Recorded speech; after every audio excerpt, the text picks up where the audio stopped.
علامہ شام صاحب یہ جو بتائیے کہ اس وقت جس طرح سے علامہ صاحب نے بات کی ہے، علم و فضل میں اما عائشہ کیا مقام رکھتی ہیں؟ بسم اللہ الرحمن الرحیم. میں آپ کے جواب کی طرف آتا ہوں. پہلی جو شاہ صاحب نے بات کی ہے اس میں کچھ اضافہ یہ کرنا چاہتا ہوں کہ سیدہ عائشہ نجیب الطرفین جو انہوں نے بات کی ہے نا کہ باپ بھی صحابی اور دادا بھی، یہ بات یاد رکھنی چاہیے تمام سامعین کو بھی.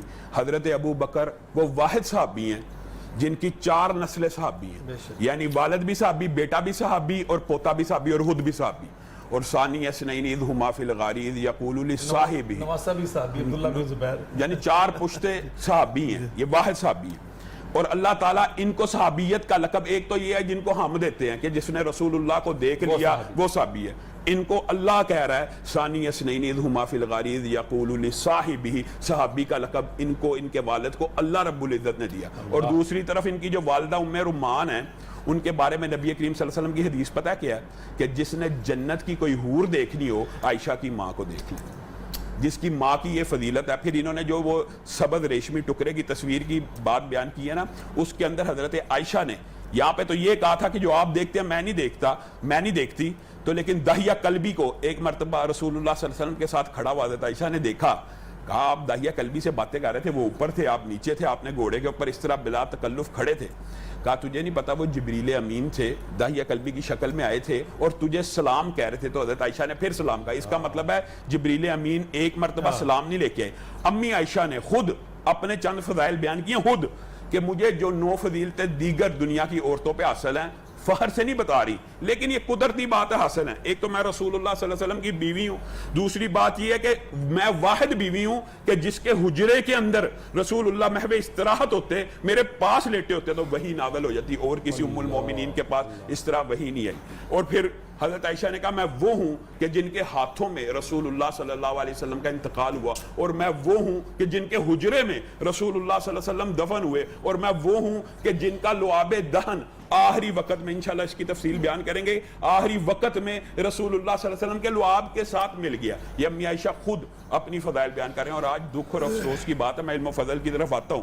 دکھ اور افسوس کی بات ہے کہ نبی کریم صلی اللہ علیہ وسلم نے فرمایا تھا من سبا صحابی، جو میرے صحابی کو برا بلا کے اس پہ اللہ کی، فرشتوں کی اور جمیع انسانیت کی لعنت ہوتی ہے. ایک عام فہم سی بات ہے، آج یہ بات بھی سمجھنے کی ضرورت ہے. میں آپ کو یا آپ مجھے کافر کہیں یا بے ایمان کہیں تو ہم میں سے ایک بندے کا کافر ہونا یقینی ہے. رسول اللہ صلی اللہ علیہ وسلم کی حدیث ہے کہ کوئی اپنے بھائی کو کافر کہے نا، وہ کافر نہیں ہے نا، تو واپس آ جاتا بندے کے اوپر وہ الزام پلٹ جاتا ہے.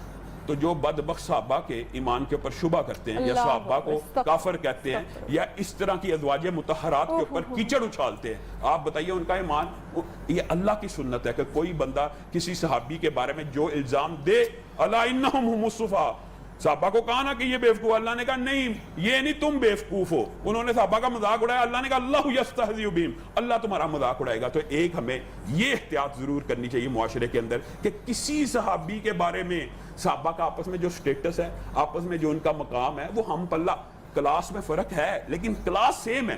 حضرت ابو بکر کا درجہ اعلیٰ باقی صحابہ سے، لیکن ایک کلاس تو سیم ہے نا کہ سب نے رسول اللہ صلی اللہ علیہ وسلم صحابی سب ہے، اس میں درجے اوپر درجات. اگر وہ آپس میں ایک دوسرے کا کوئی بات کر دیتے ہیں، وہ بشری تقاضے کی ہے، اس کو بعد میں کوٹ کرنا یہ امتی غلط رنگ دینا یہ بڑا نجائز بات ہے. امتی کو کبھی یہ نہیں کہنا چاہیے کہ وہ، جہاں تک آپ نے علم و فضل کی بات کی ہے نا، تو امی عائشہ کے بارے میں اجماع امت بھی ہے، امام ظہری کا قول بھی ہے، دیگر ائمہ کا قول ہے کہ امی عائشہ سے بڑا فقیہ اور عالم امت میں عورتوں میں کوئی نہیں ہے. اور امام ظہری نے تو یہاں تک کہا جمیع اصحاب اور جمیع امہات المومنین کا علم جمع کر دیا جائے، امی عائشہ کے علم سے تھوڑا ہے.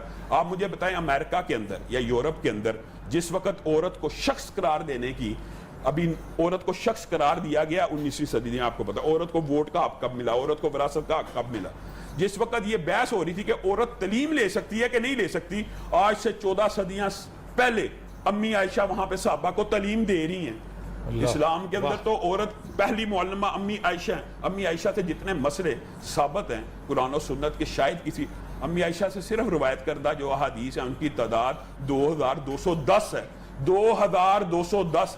اور اگر آپ مقررات بخاری شریف کی نکال دیں، یعنی جو بار بار حدیثیں ریپیٹ ہوتی ہیں، تو آپ بتائیں بخاری شریف میں کتنی حدیثیں ہیں؟ یعنی اکیلی امی عائشہ کی روایات 2210 سے زیادہ ہیں. کتنا بڑا علم کا ایک سمندر ہے امی عائشہ. اور امی عائشہ کی ذات کے اندر نا ایک چیز بہت ہے جس کی طرف انہوں نے ہلکا تھا حوالہ بھی کیا کہ عروہ جو ان کے نواسے کا عروہ بھی ہیں جو عبداللہ ابن زبیر بھی ہیں وہ خود بیان کرتے ہیں. عروہ کہتے ہیں ایک دن میں نے دیکھا امی عائشہ کے ہاتھ میں 70,000 کا ایک رومال آیا, 70,000 اس میں درہم موجود ہے اور ایک رومال میں ہے. انہوں نے ایک ہی وقت میں 70,000 درہم انفاق کیا اور رومال جا کے کھڑی ہو گئی. پھر عبداللہ ابن زبیر نے 1,00,000 درہم بھیجا, تو 1,00,000 درہم ایک ہی لمحے میں خرچ کر کے یعنی ایک ہی وقت میں ایک ہی نشست میں ختم کیا. تو عبداللہ ابن زبیر کے منہ سے یہ الفاظ نکل گئے کہ امی عائشہ کے ہاتھ کو ذرا روکنا پڑے گا. تو امی عائشہ ان سے ناراض ہو گئی اور ان سے کہا میں قسم کھا لی میں آج کے بعد اس سے کلام نہیں کروں گی. پھر رسول اللہ صلی اللہ علیہ وسلم کے ننیالی رشتہ دار آئے, انہوں نے سفارش کی تو امی عائشہ نے پھر قسم کا کفارہ ادا کر کے ان سے دوبارہ بات کرنا شروع کی. ایک مرتبہ حالت روزے میں ہے, امیر معاویہ نے 1,00,000 درہم بھیجا, حالت روزہ ہے تو 1,00,000 درہم پھر انفاق کرنا شروع کر دیا. خادمہ کہتی ہے آپ نے افطاری کے لیے رکھ لینا تھا. تو امی عائشہ کہتی ہے تو انہیں بتا دینا تھا تو میں رکھ لیتی. اور ایک مرتبہ ایسا واقعہ ہوا کہ گھر کے اندر صرف روٹی کا ایک ٹکڑا موجود ہے. مانگنے والی آئی, آج بھی روزے سے ہے, مانگنے والی آئی, خادمہ کو کہتی ہے اس کو دے دو. کہا روٹی کا صرف یہی ٹکڑا آپ کی افطاری کے لیے, پھر نہ کہنا پہلے آپ مجھے کہتی رہتی ہیں بتا دینا تھا. کہا میں کہتی ہوں دے دو, جب افطاری آئے گی دیکھی جائے گی.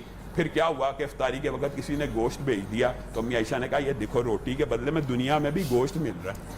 تو امی عائشہ کا جو طرز انفاق فی سبیل اللہ یہ کہاں سے اخذ کیا؟ یہ رسول اللہ صلی اللہ علیہ وسلم سے.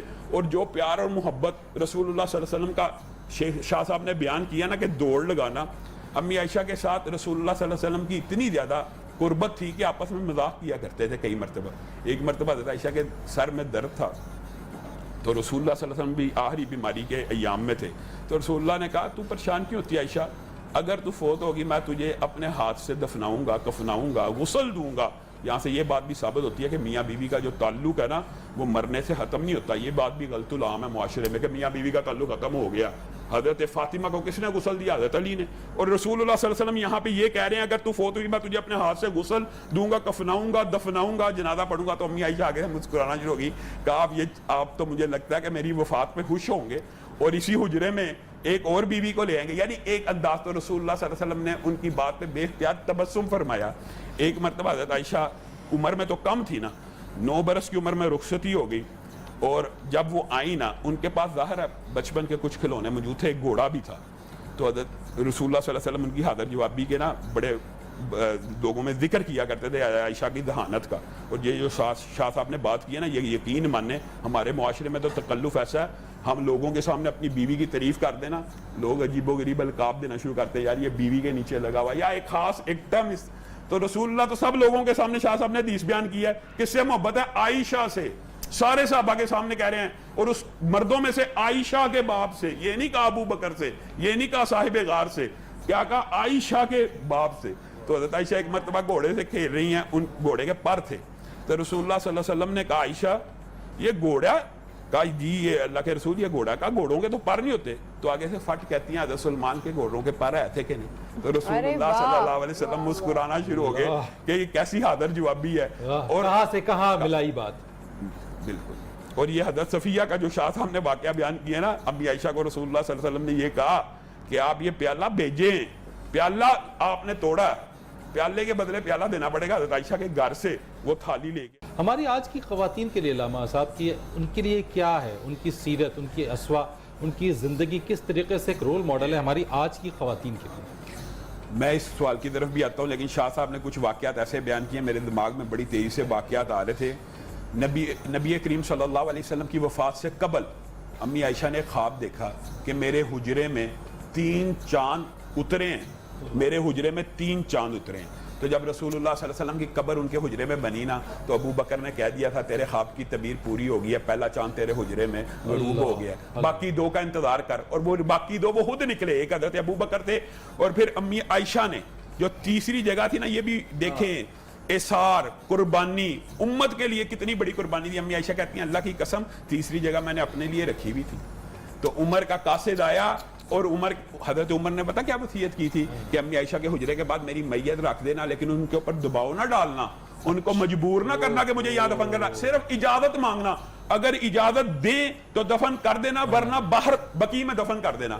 تو امی عائشہ کہتی ہیں کہ اللہ کی قسم عمر کی احسانات جو اسلام کے اوپر تھے، اور عمر کی جو حیا، عمر کی وجہ سے جو پردے کی آیات، اور عمر کی غیرت کی وجہ سے اسلام کے اوپر جتنی نعمتیں نازل ہوئی، میں نے کہا عمر آپ کے لیے میں اپنی جگہ قربان کرتی ہوں اور آپ کو اس روضے میں دفن کرنے کی اجازت دیتی ہوں۔ اور امی عائشہ، اگر حیا کی بات کریں عورتوں کے لیے، جو ہمارا ابھی آپ نے سوال کی ہے، مجھے ایک بات بتائیں، عورتوں کے لیے تو ویسے نمونہ حضرت مریم بھی ہیں، حضرت عیسیٰ کی والدہ۔ رسول اللہ صلی اللہ علیہ وسلم کی یہ بھی حدیث ہے کہ یہ عورتیں مریم، آسیہ، خدیجہ ساری امت کے لیے نمونہ ہیں، اور عائشہ کی فضیلت ان عورتوں پہ ایسے ہے جیسے کھانوں میں سرید کی ہے، یعنی جس طرح رسول اللہ کو سرید سب سے زیادہ پسند تھا، مجھے عائشہ یعنی ایک بتا رہے ہیں۔ اور حیا ہونی کیسی چاہیے، آپ حضرت مریم کا واقعہ اگر غور کریں نا تو آپ شاید آپ نے اس اینگل سے نہ دیکھا ہو، پڑھا ہوگا کہ حضرت مریم کو اللہ کس کی بشارت دے رہا ہے؟ پیغمبر کی، رسول کی، بن باپ کے بچے، کتنا بڑا معجزہ ہے قیامت تک کے لیے۔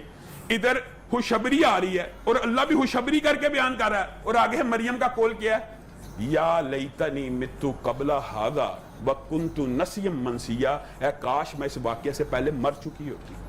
ایک پیغمبر کی بشارت آپ کیوں مر چکی ہوتی؟ کیوں؟ وہ کہتی ہے اس لیے کہ میں جب بچہ لے کے جاؤں گی لوگ میرے پہ انگلیاں اٹھائیں گے۔ ایک پیغمبر کی بشارت کے باوجود حیا، شرم ایسی ہے، یا لیتنی مت قبل ھذا وکنت نسیا منسیا، میں بولی بصری ایک داستان ہوتی، اور پھر جو ان کا اندیشہ تھا وہ درست ثابت ہوا۔ یا اخت ہارون ما کان ابوک امرأ سوء وما کانت امک بغیا، لوگوں نے یہی بات کی، تیرا باپ بھی برا نہیں تھا، تیری ماں بھی بری نہیں تھی، یہ کیا اٹھا لائی ہے؟ پھر بچے نے جواب دیا۔ اور امی عائشہ کا یہی طرز عمل سیرت نگاروں نے لکھا ہے۔ امی عائشہ کے ساتھ زندگی کے اندر جو دو ہار کے چوری کے واقعات ہوئے ہیں، اللہ نے تو دونوں کو باعث برکت امت کے لیے بنایا۔ پہلا ہار چوری ہوا حضرت اسماء کا تھا، آپ غزوہ بنی مستلق میں ہار چوری ہوا، 14 سال کی عمر ہے، آپ اپنے ہودج سے اتری ہیں، پالان سے اتر کے ہار ڈھونڈنے کے لیے گئی ہیں۔ وہ جب قافلہ چلا، پلان اٹھانے والے اتنی ہلکی تھی، اندازہ نہیں ہوا امی عائشہ بیٹھی ہیں کہ نہیں، پیچھے رہ گئی۔ اب پیچھے ایک امی عائشہ کہتی ہے میں رہ گئی، مجھے ہار تو مل گیا، پھر میں ادھر ہی رک گئی تاکہ جو پیچھے ہر کارے ہوتے ہیں ڈھونڈنے کے لیے آتے ہیں وہ مجھے بھی پالیں گے، لے جائیں گے۔ اور حضرت صفوان پیچھے آ رہے تھے، انہوں نے امی عائشہ کو لے کے دوبارہ قافلے سے ملا دیا۔ صرف اتنا واقعہ ہوا تو منافقین میں سے عبداللہ ابن ابی تھا اور دیگر منافقین نے ایک ہرزہ سرائی کرنا شروع کر دی۔ یہ بات بھی اب ہمیں پوری امت کے لیے ایک نمونہ کہ کسی نیک پاک باز عورت کے اوپر جب کوئی تہمت اور بہتان لگا دے، اللہ رب العزت کی سنت کیا اور اللہ ہم سے چاہتا کیا ہے۔ امی عائشہ کا یہ سارا واقعہ علم نہیں ہو رہا کہ لوگ کیا باتیں کر رہے ہیں۔ امی عائشہ یہ ضرور کہتی ہیں رسول اللہ صلی اللہ علیہ وسلم کے انداز اتوار میں میں کچھ تبدیلی محسوس کر رہی تھی، لیکن مجھے سمجھ نہیں تھی آ رہی وہ محبت اور التفات کیوں نہیں ہے۔ تو میں نے کہا میں اپنے والد کے گھر جاتی ہوں کچھ دیر، رسول اللہ پتہ نہیں کیوں میری طرف متوجہ نہیں ہو رہے۔ پھر ہوا کیا، یہ خود واقعہ جو مستہ حضرت مستہ نا حضرت حسان بھی ثابت، کچھ صحابہ بھی ان منافقوں کی باتوں سے نا متاثر ہو گئے، تو وہ ان کے بارے میں انہوں نے کہا یہ یا پیچھے رہ گئی تھی صفوان کے ساتھ، آئیے اس طرح کی باتیں اڑانا شروع ہو گئے۔ تو امی عائشہ جب اپنے گھر میں پہنچی نا تو رسول اللہ صلی اللہ علیہ وسلم کے بارے میں باپ سے پوچھا کہ کیا معاملہ، انہوں نے بھی نہیں بتایا۔ ایک دن باہر نکلی ام مستہ کے ساتھ تو ام مستہ کہتی ہیں بیڑا غرق ہو مستہ کا۔ امی عائشہ کہتی ہیں مستہ کا بیڑا غرق ہو، وہ تو بدر کا صحابی ہے، آپ کو پتہ نہیں بدر والوں کے لیے اللہ کے رسول نے کیا سارے جو بردی کرتے رہے گناہ معاف کیا، تجھے نہیں پتا وہ تیرے بارے میں اس طرح کی بات۔ امی عائشہ کہتی ہیں وہ پہلا دن تھا مجھے پتا لگا، میرے پہ اتنا بڑا الزام لگ گیا، مجھے تو یہ بھی نہیں تھا پتا۔ اور جب چوری کا الزام لگا تھا نہیں، ان کے اوپر یہ تہمت منافقوں نے لگا دی کہ حضرت صفوان غیر محرم تھے، ان کے ساتھ آئی ہیں، یہ تہمت ان کے اوپر لگ گئی کہ وہ ان کے ساتھ کیوں آئی ہیں کہ اس طرح کا معاملہ۔ تو رسول اللہ صلی اللہ علیہ وسلم نے بھی یہ دیکھے جب وحی نہ آئے، رسول اللہ صلی اللہ علیہ وسلم بھی خاموش ہیں۔ اور آج امی عائشہ کہتی ہیں میرے بخار کی شدت سے میں بے ہوش ہو کے گر پڑی، حالانکہ الزام جھوٹا تھا۔ جیسے مریم کا اسوہ یہی بے ہوش ہو کے گر رہی ہیں، اور رسول اللہ صلی اللہ علیہ وسلم آئے ہیں گھر میں اور آج کہتے ہیں عائشہ اگر آپ سے کوئی غلطی ہو گئی ہے آپ اللہ سے معافی مانگ لیں۔ تو حضرت عائشہ کہتی ہے میرے آنسو خشک ہو گئے کہ میں رسول اللہ صلی اللہ علیہ وسلم سے یہ جملہ نہیں تھی توقع کرتی کہ آپ میرے بارے میں کہیں گے۔ تو میں نے اپنے باپ کو کہا جواب دیجئے میری طرف سے، میں آپ کے گھر میں پلی ہوں، آپ کو میری شخصیت کا میری طہارت کا اندازہ ہے۔ اور ماں کو کہا تو کہا ماں اور باپ کیا جواب دیتے، اللہ رب العزت نے آسمان سے قرآن کی آیتوں کو نازل کرنا شروع کر دیا، پے در پہ 10 آیات اور بعض مفسرین کے نزدیک 16 آیات نازل ہوئی۔ کیا اللہ تعالیٰ کیا چاہتا ہے، یہ اب کیا چاہتا ہے کہ تم نے یہ واقعہ سنا؟ اللہ کہہ رہا قرآن میں، کیوں نہیں کہا ہاذا افک مبین، یہ بہت بڑا جھوٹ ہے، ہاذا بہتان عظیم، کیوں نہیں کہا؟ اللہ مومنوں کو، صحابہ کو کہہ رہا ہے کہ جب تمہارے کان میں یہ بات پڑ گئی امی عائشہ کے بارے میں، تم نے کیوں نہیں کہا یہ بہت بڑا الزام ہے، یہ بہت بڑا دھوکہ ہے؟ پھر اللہ رب العزت نے کلیہ نازل کر دیا جو رہتی امت تک کے لیے ہمیں آج سمجھنے کی ضرورت ہے کہ نبی کی جو بیویاں ہوتی ہیں نا وہ ایسی نہیں ہوتی. نبی کی بیوی کے بارے میں ایک کلیہ، الخبیثات للخبیثین والخبیثون للخبیثات والطیبات للطیبین والطیبون للطیبات. اللہ نے کہہ دیا کہ نبی کی بیوی مشرکہ ہو سکتی ہے لیکن زانیہ نہیں ہو سکتی. یعنی نبی کے اللہ تعالیٰ اپنے پیغمبر کو یہ نہیں تکلیف دے سکتا کہ اس کی بیوی کسی کے ساتھ بیڈ شیئر کرنے والی ہو. تو یہ اللہ نے حضرت عائشہ کی طہارت کے لیے، حضرت عائشہ اس بات کے اوپر بھی فخر کیا کرتی تھی، اور حضرت ابو بکر کا کتنا خوبصورت اس وقت قول ہے. یہ آیتیں اتری، رسول اللہ صلی اللہ علیہ وسلم کا چہرہ خوشی سے ٹمٹمانا شروع ہو گیا. رسول اللہ نے کہا، اللہ نے دیکھیں اس یوسف کے لیے تو ایک بچے نے کہا تھا نا کہ اگر قمیض پھٹی ہو بیک سے یا فرنٹ سے، ایک دلیل پیش کی. یہاں پہ اللہ ڈائریکٹ آیتیں نازل کر رہا ہے کہ یہ طاہر ہے، یہ مطہر ہے، اس کے اوپر الزام لگا، تم نے کیوں نہیں کہا کہ یہ جھوٹ ہے؟ تو حضرت ابو بکر امی عائشہ کو کیا کہتے ہیں؟ اٹھ رسول اللہ صلی اللہ علیہ وسلم کا شکریہ ادا کر کہ تیرے بارے میں آیتیں اتر گئی ہیں. تو امی عائشہ کہتی ہیں میں رسول اللہ کا کیوں شکریہ ادا کروں؟ میں اس رب کا شکریہ ادا کروں گی جس نے آسمان سے میرے لیے آیتوں کو نازل کیا. نبی کریم صلی اللہ علیہ وسلم کے پاس غلے کے ڈھیر لگے ہوئے تھے اور نبی کریم صلی اللہ علیہ وسلم دیتے جا رہے تھے. امہات المومنین کا ذہن یہ تھا کہ آج تو مدینہ کے ہر گھر میں چولہا جلنا ہے، آج شاید ہمارے گھر میں بھی چولہا جل جائے. تو نبی کریم دیتے گئے، آخر میں ایک ہار بچا اور نبی کریم کا خیال تھا یہ میں گھر میں لے جاؤں گا اور کھانے کا بندوبست ہوگا. لیکن اسی وقت ایک آدمی آیا، اس نے ہار کا تقاضا کیا، نبی کریم نے چادر کو جاڑا، ہار بھی اس کو دے کے گھر میں داخل ہوئے. تو امہات المومنین نے کہا کہ آج تو مدینہ کے ہر گھر میں چولہا جل رہا ہے، آج بھی ہمارے گھر میں فاقہ ہوگا. تو رسول اللہ صلی اللہ علیہ وسلم نے کہا تمہارے بیٹے آئے تھے، بھوکے تھے، میری غیرت نے اس بات کو گوارا نہیں کیا کہ میں محمد صلی اللہ علیہ وسلم کے گھر میں کھانا پکے اور وہ بھوکے سو جائیں. تو یہ شاہ صاحب نے واقعہ بیان کیا تھا نا، رسول اللہ صلی اللہ علیہ وسلم نے اس کے بعد پھر ان کو کہا اگر تمہیں دنیا کا مال و متاع چاہیے تو تم لے لو. اور رسول اللہ صلی اللہ علیہ وسلم کا جو قول، جو مکالمہ امی عائشہ سے نا، امی عائشہ نے ایک مطالبہ کیا تھا کہ اے اللہ کے رسول میں کیوں باپ سے مشورہ کروں، میں کیوں ماں سے مشورہ کروں، مجھے آپ چاہیے، دنیا نہیں چاہیے. اور ساتھ ایک مطالبہ کیا کہ باقی امہات المومنین کو میری یہ رائے نہ پہنچے. لیکن دیکھیں اللہ کا کرنا ایسا ہوا، تمام کی تمام امہات المومنین نے وہی رائے اختیار کی. اور امی عائشہ کا جو دوسرا ہار کے گم ہونے کا واقعہ نا، وہ بھی امت کے لیے اتنا باعث رحمت ثابت ہوا. ہار گم ہو گیا، سفر میں تھے، فجر کا ٹائم قریب ہے، صحابہ ڈھونڈ رہے ہیں. اب دیکھیں وہی نہ آئی تو ہار نہ ملا. وہی رسول جو کل کو بتا رہے ہیں یہاں عتبہ شیبہ ولید نے گرنا، اب نہیں وہی آ رہی تو نہیں پتا چل رہا. تو لوگ ڈھونڈ رہے ہیں، ہار ڈھونڈ رہے ہیں. تو ابو بکر کو غصہ آ گیا، کہا فجر کی نماز ہونے والی ہے، پانی ہمارے پاس ہے نہیں، تو احتیاط نہیں کرتی. ان کو ہلکی سی ٹھوکر لگائی حضرت عائشہ کو. تو حضرت عائشہ باپ تھا، کیا کہہ سکتی تھی. لیکن ہوا کیا، ساتھ ہی آسمان سے آیتیں نازل ہونا شروع ہوگی، فَتَيَمَّمُوا صَعِيدًا طَيِّبًا، کہ جب پانی نہ ملے تو تمہارے لیے ساری مٹی پاک کر دی گئی ہے. وہی صحابہ جو تھوڑی دیر پہلے حضرت عائشہ کے بارے میں کچھ کہتے، ابو بکر بھی حضرت عائشہ کو دعائیں دینا شروع ہو گئے کہ آپ کے اس ہار کے گمنے کی وجہ سے امت کے اوپر ایسی آسانی ہوئی کہ قیامت تک اب وضو کا پانی میسر نہ ہو، ہم تیمم کر سکتے. مٹی سے تو ہوا اللہ کا کرنا ایسے ہوا کہ اونٹ اٹھایا حضرت عائشہ کا ہی، تو اسی کے نیچے ہار پڑا تھا. تو یہ اللہ نے باقاعدہ صرف امت کے لیے آسانی پیدا کرنی تھی. پھر لوگوں نے یہ الفاظ کہ یہ ابو بکر کے خاندان کی اسلام کے اوپر پہلی نعمت نہیں ہے. اور امی عائشہ بیان کرتی ہیں رسول اللہ صلی اللہ علیہ وسلم جب بیماری کے عالم میں تھے نا، وہ کہتے تھے ان للموت لسکرات، کہ موت کی سختی ہیں. اگر رسول اللہ صلی اللہ علیہ وسلم موت کے عالم میں یہ کہہ رہے ہیں، اور یہ جو شاہ صاحب نے بات کی ہے نا، شاید ہم نے اس کو سامعین نے صحیح اخذ نہیں کیا، کہ شاہ صاحب یہ کہنا چاہتے تھے کہ اہل بیت کی فضیلت، یعنی حضرت خدیجہ کی فضیلت، حضرت فاطمہ کی فضیلت کی 90% روایات امی عائشہ نے بیان کی ہیں. کون سا اختلاف؟ یعنی اگر امی عائشہ خود حضرت خدیجہ، حضرت فاطمہ، حسن و حسین کی سعادت اور منزلت کی روایات بیان کر رہی ہیں تو کوئی آپس میں اختلاف تھا نہیں، یہ بعد میں بنایا گیا. اب امی عائشہ کہتی ہیں رسول اللہ صلی اللہ علیہ وسلم میرے پاس تھے، جو رسول اللہ صلی اللہ علیہ وسلم کا آخری لمحات ہیں اس کا تذکرہ کہاں سے ملتا ہے؟ امی عائشہ سے ملتا ہے. صحیح کہ جبریل امین بھی آئے، ملک الموت بھی آئے. باقی پیغمبروں کے پاس تو ملک الموت آتے تھے، لیکن رسول اللہ صلی اللہ علیہ وسلم کے آخری وقت میں جبریل امین آپ کے مشاورت میں تھے اور ملک الموت باہر کھڑے تھے. تو آپ نے جبریل سے مشاورت کی کہ جبریل ملک الموت آج روح کو قبض کرنا چاہتا ہے، آپ کا کیا مشورہ ہے؟ تو جبریل امین نے کہا آیا اللہ کے رسول اب اللہ آپ سے ملاقات کا شوق رکھتا ہے.